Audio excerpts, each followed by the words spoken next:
আগের দিনেই তো তোমাদের সঙ্গে ঘটি গরম কাকুর সেই সুপারহিট নাচটা শেয়ার করেছি, তো চলো সেই দিনেরই মিনি ব্লগটা এবার তোমাদের সঙ্গে শেয়ার করি। এতক্ষণে তো বুঝেই গেছো আমরা কোথায় এসেছি। হ্যাঁ, ঘোড়াছুটেই এসেছি, আর আসবো না কেন বলো, আমাদের গ্রামেই তো হচ্ছে।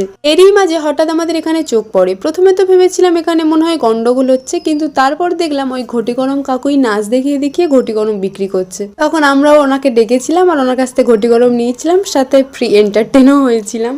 প্রথমের দিকে এন্টারটেন হলেও পরে গিয়ে ভেবেছিলাম যে কাকু এটা করছিল হয়তো তার কাছে কিছু বিক্রি হওয়ার জন্য, কারণ এই গরমের মধ্যে আমরাই টিকতে পারছিলাম না, সেখানে উনি বিক্রি করার পাশাপাশি নাচ দেখিয়েও সবাইকে এন্টারটেনই করছিল। আর এই হলো কাকু সেই বিখ্যাত ঘটি গরম। তো চলে এসবকে সাইডে রেখে তোমরা এক ঝলক খেলাছুটটা দেখে নাও।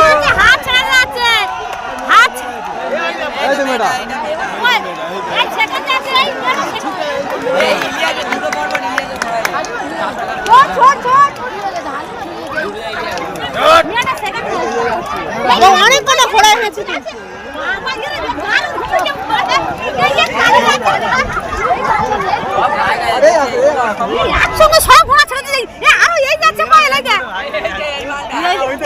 আমাদের এখানে না রবিবার ঘোরাছুটি হওয়ার কথা ছিল, কিন্তু সেটা একদিন পিছিয়ে যায়। কিন্তু তাও দেখো এখানে কত লোক এসেছে। তো চলো এবার বাড়ি ফেরার পালা। আজ তাহলে আসি, টাটা।